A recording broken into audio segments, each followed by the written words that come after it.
Madam, there is a story. There is a story. Well, what story should we tell? Maybe something from the scriptures. Perhaps from the Chaitanya Charitamrita? I know what would be a perfect story. Let us begin then. Kali Kalera Dharma Krishna Nama Sankirtana. Krishna Shakti Vina Nahi Tara Pravatana. Taha Pravartaila Tumi Eita Pramana.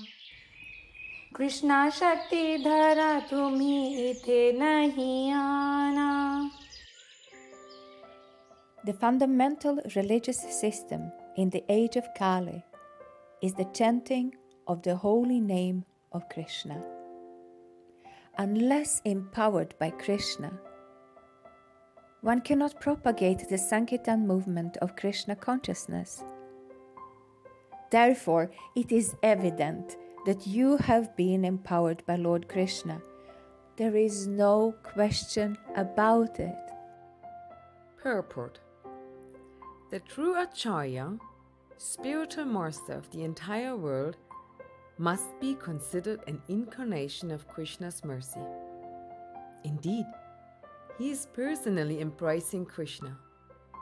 He is therefore the spiritual master of all the varnas and all the ashrams, since he is understood to be the most advanced devotee.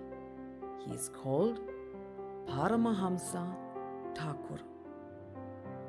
CC Antya-lila 7:11-12. Sri Advaita Acharya appeared sometime before Lord Chaitanya. He found the world devoid of devotional service to Krishna. Seeing everyone engaged in materialistic activity, the Acharya felt great compassion and began to consider what he could do for the people's benefit. He thought, if Sri Krishna were to appear as an incarnation, he himself could preach devotion by his personal example. In this age of Kali, there is no religion other than the chanting of the holy name of the Lord. But how in this age will the Lord appear as an incarnation? I shall worship Krishna in a purified state of mind. I shall constantly petition him in humbleness. My name, Advaita, will be fitting if I am able to induce Krishna to inaugurate the movement of the chanting of the holy name. Thus, the Lord decided to advent disguised as his own devotee and teach pure devotional service by practicing it himself. Accompanied by his associates, servants, weapons, and confidential companions, the Supreme Personality of Godhead, Lord Chaitanya Mahaprabhu, appeared in Nadia some 500 years ago. The Lord thought, my name is Vishvambar, one who maintains the entire universe. Its meaning will be actualized if I can fill the whole universe with love of Godhead. Thinking in this way, he accepted the duty of a planter and began to grow a garden in Navadvip. Thus, the Lord brought the desired tree of devotional service to this earth and became its gardener. He sowed the seed and sprinkled upon it the water of his will. As a big fig tree bears fruits all over its body, each part of the tree of devotional service bore fruit. All the wealth in the three worlds cannot equal the value of one such nectarian fruit of devotional service. The transcendental gardener, Sri Chaitanya Mahaprabhu, distributed handful after handful of fruit in all directions, and when the poor, hungry people ate the fruit, the gardener smiled with great pleasure. CC Adi-lila 9:7, 9:25, 9:28, 9:30. so eager was the Lord to distribute the fruits of love of God that he expressed transcendental anxiety, feeling that these foods would not be distributed widely enough. He said, I am the only gardener. How many places can I go? How many fruits can I pick and distribute? It would certainly be a very laborious task to pick the fruits and distribute them alone. And still I suspect that some would receive them and others would not. Therefore, I order every man within this universe to accept this Krishna consciousness movement and distribute it everywhere. If the fruits are distributed all over the world, my reputation as a pious man will be known everywhere, and thus all people will glorify my name with great pleasure. Hearing the Lord's words, his followers worked with unlimited enthusiasm. Under the Lord's direction, they broke open the storehouse of love of God and distributed the fruits without consideration of who was fit or unfit to receive them. They personally ate the fruit and induced whomever they met to do the same. But they met with opposition. Kali Yuga was progressing. Time passed, and the number of conditioned souls evading the Lord's net of mercy increased. As the 19th century headed to a close, the brilliant moonbeams of Lord Chaitanya's mercy seemed all but eclipsed by the sinister Kali. Numerous Sahajya, insincere pretenders groups proliferated, shadows of the glorious Sankirtan parties of the past. Only the appearance of Srila Bhaktivedanta Thakur saved the situation. He re-established Lord Chaitanya's movement, then placed it in the hands of his faithful son, Srila Bhaktisiddhanta Saraswati, who expanded it to every corner of India. Alas, no sooner had these two empowered persons left this earthly world than the mission again faltered. Their efforts to organize a dynamic movement were nearly undone. Instead of working in a united way, their followers split into factions and the movement lost its momentum. Kali's followers rejoiced. Having created 2 world wars, they seized control over the world and plundered her resources. Even India, the bastion of religion, discarded her spiritual destiny in favor of temporal objectives. As the materialists gained strength, the devotees seemed to lose theirs.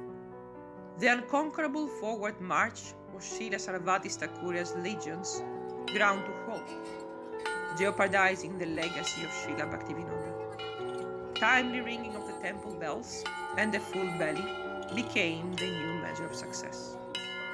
Lord Chaitanya's prophecy of a worldwide Sankirtana movement seemed no more than a wishful dream, the fanciful words of some medieval poet. Sri Chaitanya Mahaprabhu sat amongst his closest associates, appearing like a full moon amidst a starry firmament. He had stopped their dance of ecstasy to consider the plight of his Sankirtan movement. They heard Srila Bhaktisiddhanta Saraswati's report of their mission's stagnation. The Lord's eyes welled with tears. He had come to benefit the whole world, not just to change a few. Srila Bhaktivinoda interjected. You have made so many disciples. Will none of them dare to cross the ocean? A few have, but they returned unsuccessfully. The Yavanas are in control everywhere, even in India. Tears washed the Lord's golden cheeks. He turned to Namacharya Haridas Thakur. My dear Haridas, what about your promise? You said the holy name would deliver everyone. Now it seems not even a semblance of the holy name remains. Haridas stared downcast as all the Lord's associates felt the burden of his concern. Haridas Thakur finally took courage. My Lord, you know everything, so what can we say? Although you are the master of all, you willingly place yourself under your Yogamaya potency, who causes forgetfulness. With this apparent human frailty, you draw us ever closer. My dear Lord, everyone knows you recently emptied the universe by delivering the conditioned souls. Then again, you filled it up. If you like, you can easily deliver the conditioned souls time after time, but you prefer to have your devotee take the credit by performing this miraculous task. My Lord, may I therefore remind you that some time ago, knowing Kali's influence would spread, you dispatched your dearest devotee, the servant of Saraswati Goswami, to earth. He is busy preparing himself at that very place where Srila Rupa Goswami once performed his bhajan. My Lord, surely you know this, and so does Rupa Goswami. Bhaktivedanta Thakur, who predicted his coming, and of course his son Bhaktisiddhanta Saraswati are also well aware. Perhaps due to humility, none will remind you. My Lord, may your anxiety be vanquished, for the deliverance of the world is near at hand. Sri Chaitanya Mahaprabhu turned to Rupa Goswami. What do you know of this? My Lord, that which Haridas Thakur has said is true. He is speaking of Sri Abhay Charanaravinda Bhaktivedanta Swami, the humble servant and true follower of Srimad Saraswati Goswami. Night and day, he tirelessly translates Srimad Bhagavatam into the language of the Yavanas. The Lord's imploring glance induced Srila Bhaktisiddhanta Saraswati to finally speak. He is following the instruction I gave him at our first meeting. I told him to preach your Lordship's message all over the world. I repeated this to him at Radhakund 10 years later, and reconfirmed it by letter just before my departure. That order is now ripe for fulfillment. But my Lord knows all of this, for it is you who actually made all the arrangements. It was you who arranged his birth in a pure aristocratic Vaishnav family. By the time you sent him to me, his father Gauramahan Dey had already impressed upon him all the essential elements of your mission. I only needed to stress the importance of publishing literature to command him to spread your movement worldwide. Then your Lordship did what you alone can do. Through fortune and happiness were his destiny. You made his business fail, and his family attachments evaporate. Sensing your Lordship's intention, I appeared repeatedly in his dreams and ordered him to take sannyas. Now humanity is his family, and its resources are his inherited wealth. He is fearlessly reposed at your lotus feet and awaits your final command. Waves of enthusiasm swept away the Lord's anxiety. He turned to Lord Nityananda and embraced him strongly. Sri Nityananda Ram at once jumped up and began to dance so forcefully that the ground beneath his lotus feet shook. Others rose to join, but Sri Chaitanya Mahaprabhu bade them be patient while he calmed his brother's ecstasy. When Lord Nityananda again became peaceful, Lord Chaitanya asked him to sit beside him. Then, looking at his circle of intimate associates, the Lord requested each to bestow the unconditional mercy upon the best servant of Saraswati Goswami. Lord Chaitanya called first upon Sri Advaita Acharya, saying that the Acharya was such a great personality that Lord Krishna would surely fulfill his prayers. The exalted Sri Advaita, the incarnation of both Lord Mahavishnu and Lord Shiva, and the shelter for all conditioned souls, offered the first benediction. My Lord, since you are not scheduled to appear again until Brahma's next day, countless jivas will have to suffer endless births awaiting your next appearance. I cannot bear this. Therefore I pray to you now, empower Saraswati Goswami's able disciple to deliver them on your behalf. All the assembled devotees roared with approval. The Lord looked lovingly at Sri Gadadhara Pandita, his personified pleasure potency. Sri Gadadhara responded appropriately. Who can understand the Lord's and his devotees' reciprocal exchanges? When old age prevented my worship of beloved Gopinath, he sat down to receive my garlands and other services. Those who claim the deity is stone are themselves stone-hearted. May my Lord melt the hearts of those stone-like jivas by your loving dealings with Sri Abhay Charanaravinda. Then the Lord turned to Srivas Thakur, the incarnation of Sri Narad Muni.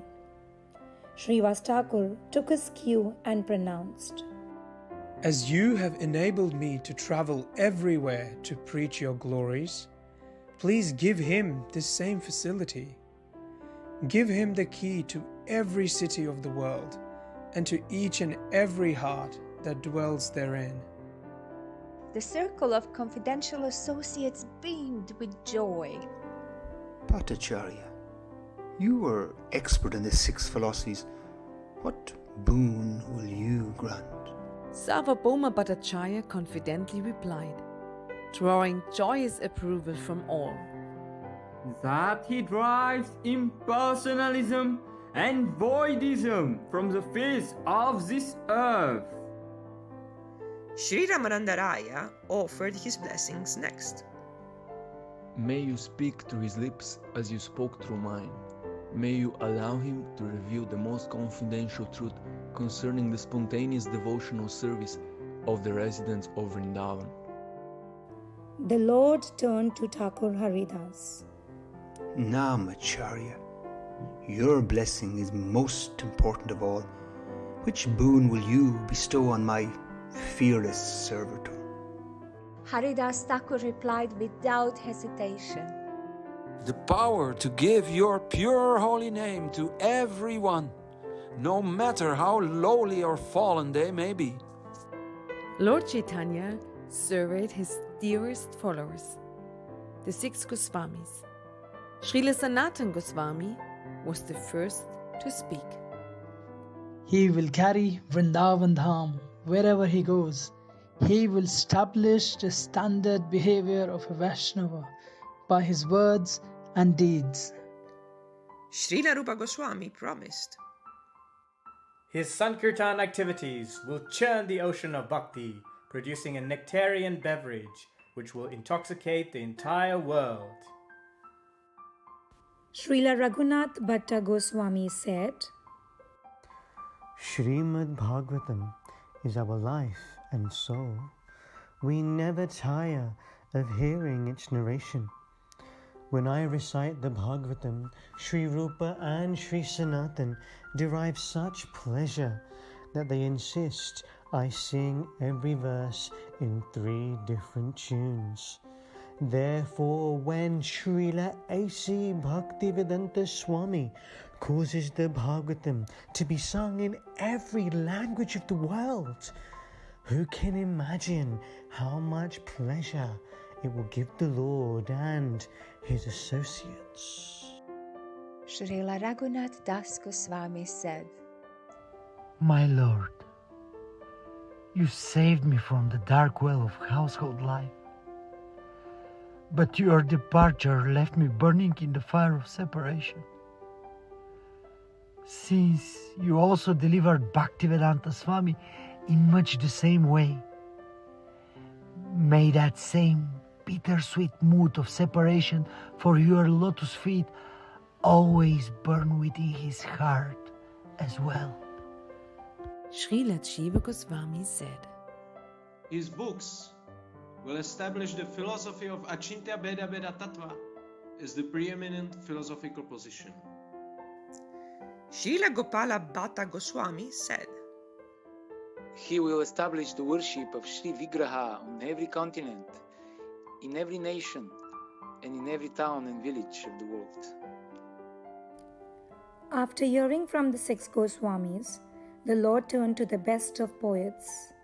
Sri Kaviraj Goswami said, May he arrange to have your Lordship's pastimes, Shri Chaitanya Charitamrita, glorified in every human language of the world. Lord Chaitanya looked at the golden form of Srila Narottam Das Thakur, the embodiment of his prema. Narottam, what blessing will you bestow? Thakur Narottam vowed, Love for your lotus feet and for the lotus feet of the divine couple will color his thoughts, words and deeds. He will spread the Sankirtan movement with the same energy with which you empowered Srinivasacharya, Shyamananda Prabhu and myself. Srila Vishwanatha Chakravarti Thakura was seated by his side. Abhay Charanaravinda has been studying my 10th Canto Bhagavatam commentary for decades, and the wonderful pastimes of Shri Shri Radha and Krishna are constantly appearing in his heart. May his presentation of these pastimes for the general populace be so suitable that it removes the disease of lust which now affects their hearts. Srila Baldev Vidyabhushan said, As Lord Govinda Deva dictated my Vedanta Sutra commentary, may the Lord similarly sit by his side and dictate his Bhaktivedanta purports. Then Jagannath Das Babaji Maharaj ensured that Saraswati Goswami's disciple would always maintain the infinite humility required to serve the Vaishnavas. Srila Bhaktivinoda Thakur, who had previously rescued the mission single-handedly, prayed, May my great-grand disciple be granted the strength and skill to organize the Sankirtan movement on a worldwide scale. Srila Gokishore Das Babaji Maharaj blessed his foremost grand disciple with his own spirit of renunciation, born out of his unlimited love for Sri Sri Radha and Krishna. He blessed him to remain detached even amidst unlimited opulence. At last, after everyone had spoken, Lord Chaitanya turned to Sri Nityananda Prabhu. You are my elder brother, and I fully depend upon you. You are the spiritual master of all the worlds and the upholder of all the universes. The blessings which these confidential associates have bestowed are beyond any mortal person's ability to hold. Never before has such an assembly of personalities bestowed such unlimited blessings upon a single person. Now, I am asking you to give the servant of Sarasvati Goswami the required strength to sustain these blessings. For without your empowerment, it will be impossible. Sri Nityananda Prabhu smiled broadly, then nodded his head affirmatively, drawing a great roar of Haribol! Haribol! I will infuse his mission with my own personal energy. I will personally support his temples, ashrams, conveyances, in fact, every aspect of his and his followers' mission. Due to my presence, Nothing will check the progress of this movement. The joyous response to Sri Nityananda's decree was deafening. The august assembly appeared to have lost their gravity. As they tried to estimate the effect of Lord Nityananda's mercy, their minds became boggled. Some cried, others laughed, and pandemonium would have broken out had Lord Chaitanya not suddenly noticed Sri Swarup Damodar Goswami. Oh? Have you escaped without giving a blessing? The Lord smiled at his secretary's silence. Come now, tell us, what will it be? Sri Swarupa Damodara Goswami, whose transcendental intelligence was no less than that of the Lord himself, would not be drowned in it. When Nityananda Prabhu has made such a promise, there's nothing more for anyone to do. No, I'm not holding back, but someone amongst us is. Everyone looked puzzled, for they had all given bones. They had no idea who he was referring to. Then, at last Advaita Acharya understood. My lord, you have proven once again your supreme intelligence. That great person Swarup Damodar is referring to is none other than you. You have made each of us give our blessings, all, that is, except for yourself. What value are our blessings if you do not add yours? Everyone waited with bated breath to hear Lord's response. The Lord remained silent, contemplating the Acharya's words. Then, at last, he who is ever bound to his devotees' words soberly declared, So be it. I shall personally enter the heart of my dearest devotee and unfailingly guide his every thought, word and deed. My mission to bestow Prema Bhakti throughout the Sankirtan movement will thus be fulfilled. With this promise, he sealed destiny. It was more than the devotees could tolerate. Led by the indomitable Lord Nityananda, they sprang up with abundant joy and began a performance of Sankirtan, whose vibrations reached the far corners of the universe. Accompanied by their associates, servants, and confidential companions, Lord Chaitanya Mahaprabhu and Lord Nityananda danced with such abandon that the storehouse of love of God broke open, and the nectar liquid of Prema Bhakti once again began to flood the universe. The ship Jaladuta, tossed by the Atlantic waves, seemed to sway to the rhythmic kirtan of the Lord Gauranga and his associates. On board, Sri Srimad Abhay Charan Bhaktivedanta Swami, the recipient of the rarest mercy ever bestowed, wrote the following poem. Sri Srimad Bhakti Siddhanta Saraswati Thakur, who is very dear to Lord Gauranga, the son of Mother Sachi, is unparalleled in his service to the Supreme Lord Sri Krishna.